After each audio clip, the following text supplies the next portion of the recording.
आणि पुन्हा धुणं वाळू घालणं, संपली तुझी जिंदगी. आमच्या पोराचे गेम होते, काय खेळ होते. आजकाल पोरगा मोबाईलमध्ये खेळायला, मोबाईलमध्ये खेळायला की नाही.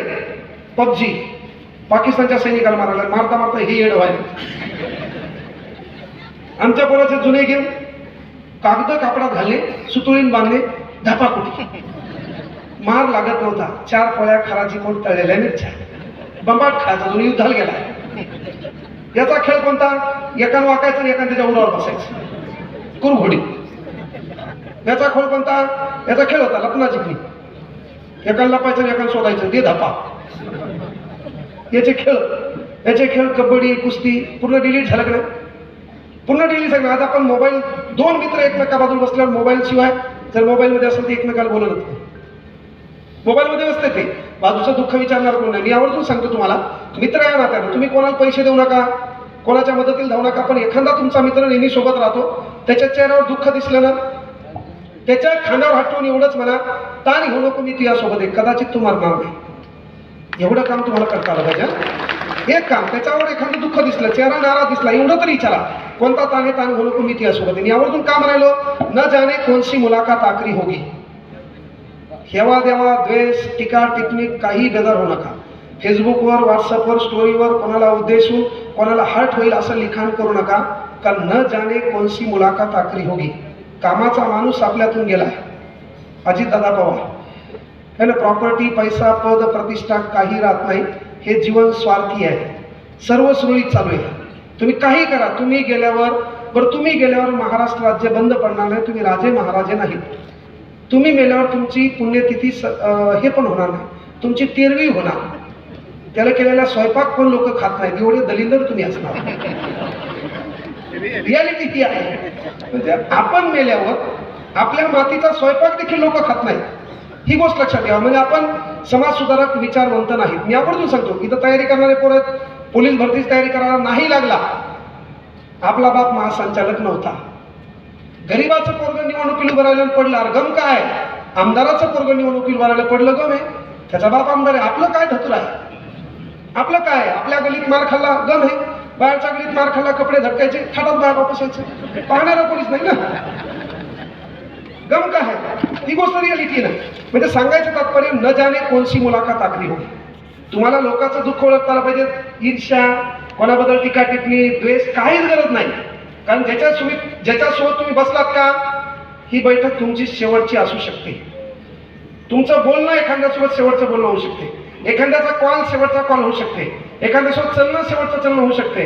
काही गोष्ट लक्षात ठेवा, एखाद्यासोबतचं जेवणं शेवटचं जेवण होऊ शकते. मी या ठिकाणी बोलायलोय, हे माझं शेवटचं बोलणं होऊ शकते. मी माझ्यावर काय घेऊ, तुमचं शेवटचं ऐकणं होऊ शकते. एकटं काय घेऊ, काय वाटलं माझ्या बापरे, त्याचं बोलणं शेवटचं, तू ऐक ना मी शेवटचं. कुठे गेलता काँग्रेसचा भाषण गेला म्हणजे,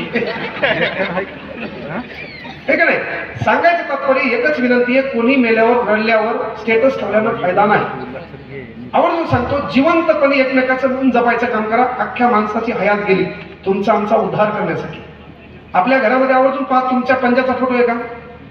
तुमच्या घरामध्ये तुमच्या पंजाचा फोटो आहे का? इथं बसलेल्या 90% लोकांना आपल्या पंजाचं नावच माहित आहे का माहित? कारण तुमच्या पंजानं धतुरा बिगवण्यासाठी केलं का? तुमच्या पंजानं भांडणं लावले, चौकात बसलं, याचं तिचं चालू आहे, मी पाहिलं. आपला पंजा बोललाच काय? आपल्या आजारने धतुरा काय केलं? धुरे कोरले, बांध कोरले, भांडणं केले, बरोबर नाही? मग आपल्या घरामध्ये आपल्या पंजोबाचा फोटो आहे नाहीये. साधा आपल्या घरामध्ये आपल्या आजाचा फोटो आहे, येणाऱ्या चौथ्या पिढीत लय फोटो झाले म्हणून आपल्या आजाचा फोटो गंगेत टाकणार लोक. म्हणजे आपल्या घरामध्ये आपल्या पंजोबाचा फोटो नाही, आपल्या घरामध्ये आपल्या आजाचा फोटो नाही, पण महाराष्ट्राच्या कानाकोपऱ्यात रस्त्याच्या चौकामध्ये हात वरती करून हातात संविधान घेऊन गेली 135 वर्ष आपला बाप उभा आहे. का उभा आहे? लोकांच्या कल्याणासाठी झटला म्हणून आपला बाप उभा आहे. म्हणजे लोकांसाठी काही केलं तर लोक लक्षात ठेवतात. ही गोष्ट लक्षात घ्या. आपल्या पंजोबाचा फोटो काऊन नाही? पंजोबान काही धतुरा केलंच नाही. रियालिटी का नाही?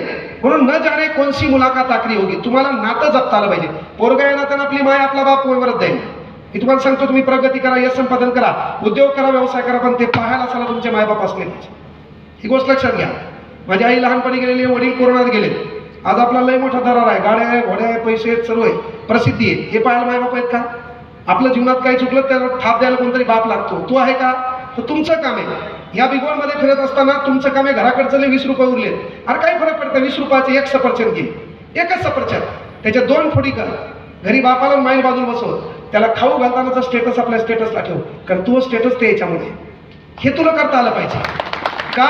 न जाने कौन सी मुलाकात आखरी होगी, पाने वाला कौन है, खोने वाला कौन है, जहां में कौन किसी का होने वाला कौन है, पाने वाला कौन है, खोने वाला कौन है जहां में कौन किसी का होने वाला कौन है, क्यों किसी मैयत पे मातम कर रहे हो दोस्तों, मरने वालों को कहां पता कि ये रोने वाला कौन है, ये रोने वाला कौन है.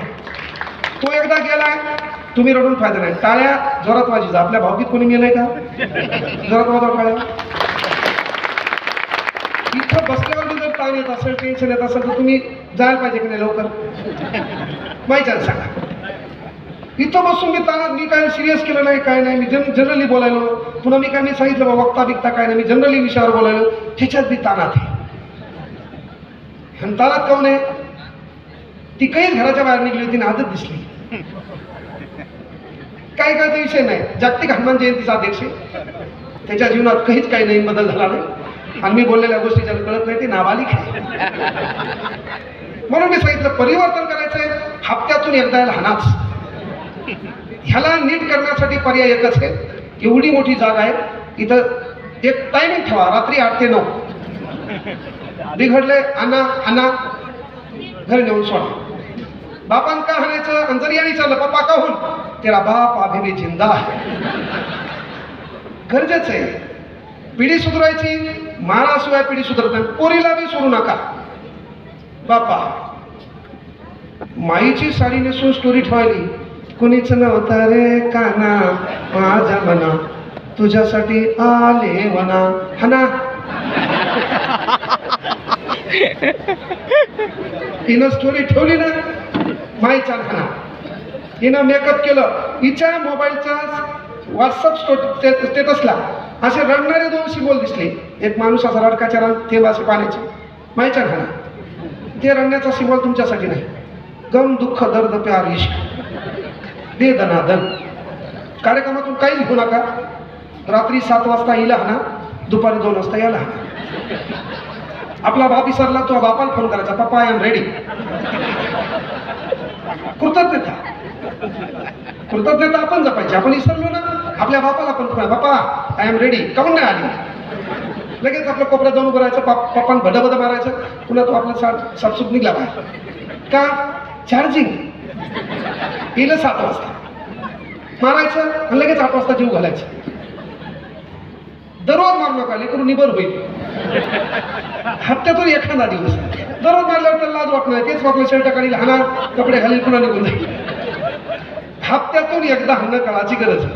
म्हणजे सांगायचं तात्पर्य बाळांनो, इथं बसलेल्या माझ्या बहिणींना विनंती आहे, बाबासाहेबांना काय केलं तर बाबासाहेबांना तुला जगण्याचा अधिकार दिला. बाबासाहेबांना तुला जगण्याचा अधिकार कसा दिला?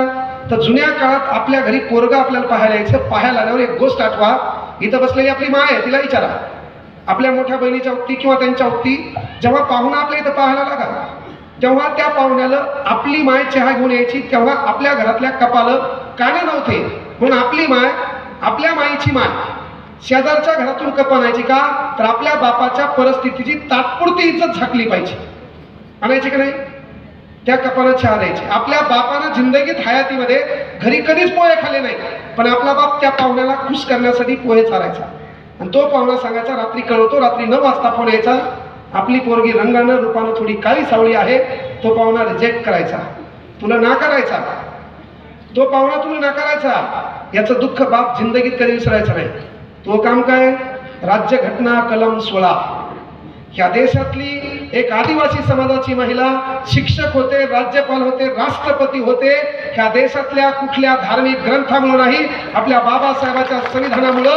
म्हणजे तुला या देशातल्या कुठल्याही कोणत्याही पदाला गवसणी घालता येते. ती पावर भारताच्या राज्यघटनेमध्ये आहे, तुला ती जोपासता आली पाहिजे. आणि बाबासाहेबांनी एवढा तुला अधिकार दिलाय, तू पुरुषाप्रमाणे वागू शकते, आम्ही तुझ्याप्रमाणे वागू शकत नाही. आणि आम्ही जर तसं वागलो तर लोक आम्हाला बायलं म्हणतात. किती डेंजर अधिकार आहे. पहा ना, आमची जीन्स पॅन्ट तुमच्याकडे गेली का नाही? आमचं टी शर्ट तुम्ही घालू शकता का नाही, आमचं शर्ट तुम्ही घालू शकता का नाही, पण आमच्या मायकालामध्ये धमक आहे का गाऊन घेऊन इथे बसायचं आहे का धमक, आहे का पोरो? समजा गाऊन घालून तू इथं बसला, काय म्हणतील लोक विचार करतात इथं. बाबासाहेबांनी किती दिलं, पण सर्व क्षेत्रात तुम्ही येत का नाही. आज तुम्ही पुरुषाप्रमाणे शर्टिंग करू शकता, ब्लॅक पॅन्ट घालू शकता, बूट घालू शकता, इथं बसू